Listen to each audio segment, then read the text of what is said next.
Assalamualaikum warahmatullahi wabarakatuh. Perkenalkan, kami dari kelompok 2 yang terdiri dari Aldi Jayansyah, Maharani, dan Firna Maharani. Adapun materi yang akan kami bahas yaitu hutang luar negeri. Materi pertama yang akan kami bahas yaitu pengertian dan latar belakang hutang luar negeri. Pengertian: utang luar negeri merupakan bantuan luar negeri atau loan yang diberikan oleh pemerintah negara-negara maju atau badan-badan internasional yang khusus dibentuk untuk memberikan pinjaman dengan kewajiban untuk membayar kembali dan membayar bunga pinjaman tersebut. Adapun latar belakang, utang luar negeri merupakan bantuan luar negeri atau loan yang diberikan oleh pemerintah negara-negara maju atau badan-badan internasional yang khusus dibentuk untuk memberikan pinjaman dengan kewajiban untuk membayar kembali dan membayar bunga pinjaman tersebut. Adapun faktor-faktor yang mempengaruhi besarnya hutang luar negeri Indonesia. Yang pertama itu strategi defisit anggaran. Yang kedua, tidak menyadari secara penuh biaya yang harus ditanggung di masa depan. Yang ketiga, adanya faktor sosial politik dari penentu kebijakan. Faktor sosial dan politik lebih dominan dibanding faktor ekonomi dalam melakukan utang. Bentuk-bentuk hutang luar negeri. Yang pertama itu dilihat dari sumber dayanya. Yang pertama dilihat dari pinjaman multilateral, yang kedua dilihat dari pinjaman bilateral, dan yang ketiga dilihat dari pinjaman sindikasi. Yang kedua dilihat dari segi persyaratan. Yang pertama pinjaman lunak, dan yang kedua pinjaman setengah lunak. Prinsip dasar penerimaan pinjaman luar negeri. Yang pertama, pinjaman yang diterima harus berjangka panjang dengan syarat-syarat yang ringan, yaitu syarat yang masih dapat dipenuhi secara normal dan wajar. Yang kedua, pinjaman yang diterima tidak disertai dengan suatu ikatan politik apapun dan dilandasi azas yang paling menguntungkan secara wajar. Yang ketiga, jumlah dan syarat pinjaman disesuaikan dengan batas kemampuan untuk membayar kembali dan tidak menimbulkan beban yang terlalu memberatkan terhadap neraca pembayaran. Yang keempat, penggunaan dan penerimaan dana pinjaman tidak terlalu ketat dan lebih disukai jenis pinjaman yang dapat digunakan untuk berbagai keperluan. Yang kelima, sumber dana pinjaman harus jelas dan pihak kreditor dikenal mempunyai reputasi yang baik.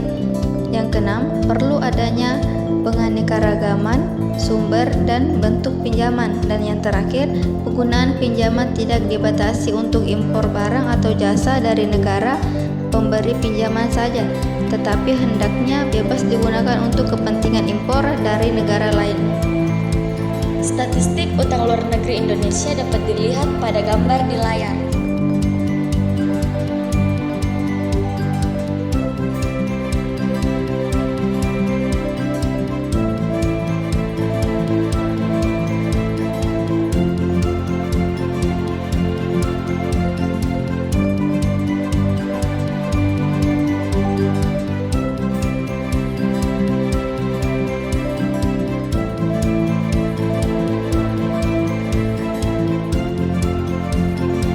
Pengaruh utang luar negeri di Indonesia.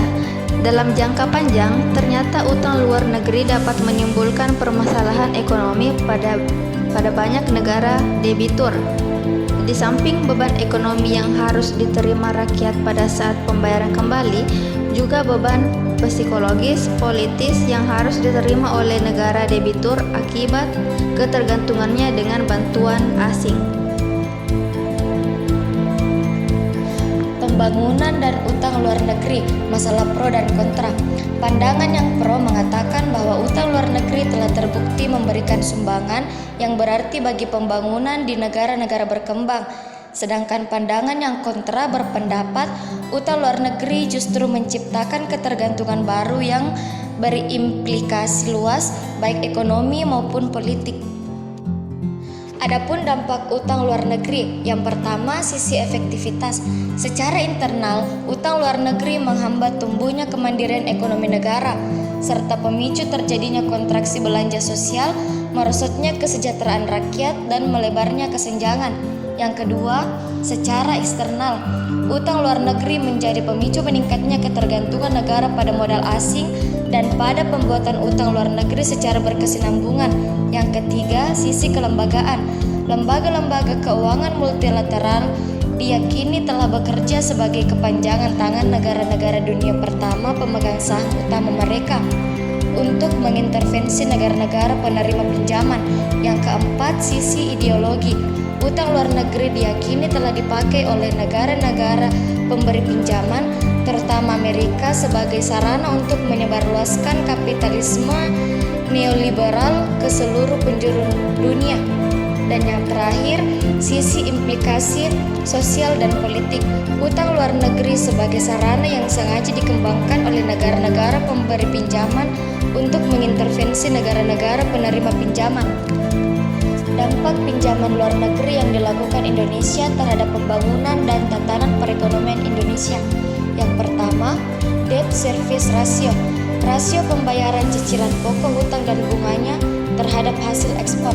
Indikator ini menunjukkan sejauh mana tingkat likuiditas satu perekonomian negara terkait dengan hutang luar negeri. B. Utang luar negeri dan tingkat kemiskinan. Bantuan luar negeri telah beralih fungsi dari sebagaimana mestinya. Pada awalnya, bantuan dimaksudkan untuk membantu pergerakan ekonomi nasional dan mengurangi kemiskinan. Namun saat ini berfungsi sebagai alat pembayaran utang dan bunga utang sebelumnya. Program pembangunan yang dijanjikan tidak dapat berjalan dan pemerintah Indonesia semakin tidak mampu mengatasi permasalahan kemiskinan di negaranya. C. Penyalahgunaan fungsi hutang luar negeri dan dampaknya terhadap pembangunan Indonesia. Dalam pembuatan persyaratan peminjaman, biasanya pihak pemberi dana memasukkan unsur kepentingan terhadap negara peminjam. Unsur kepentingan itu diimplementasikan dalam intervensi kebijakan ekonomi internal negara peminjam dana. Contoh paling nyata adalah seperti yang dilakukan oleh Amerika Serikat terhadap Indonesia. Amerika Serikat melakukan intervensi besar-besaran terhadap perekonomian Indonesia, bahkan arah kebijakan politik Indonesia.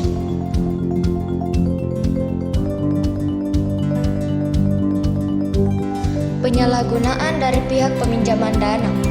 Tercatat hingga Oktober 2011, utang luar negeri Indonesia membengkak hingga 40% demi kepentingan penambahan bonus-bonus. Hal ini dinilai tidak fundamental dengan tujuan pembangunan nasional karena hanya terfokus kepada kepentingan sekelompok orang saja dan tidak dinikmati secara langsung masyarakat luas. Kemudian semakin diperparah dengan tingginya budaya korupsi. Adapun solusi pemecahan utang luar negeri di Indonesia terbagi menjadi 4. Yang pertama ada debt swap, yang kedua diplomasi ekonomi, yang ketiga potensi internal pemerintahan sendiri, dan yang terakhir kebijakan pemerintahan. Itulah materi dari kelompok kami. Apabila ada kurangnya mohon dimaafkan. Wassalamualaikum warahmatullahi wabarakatuh.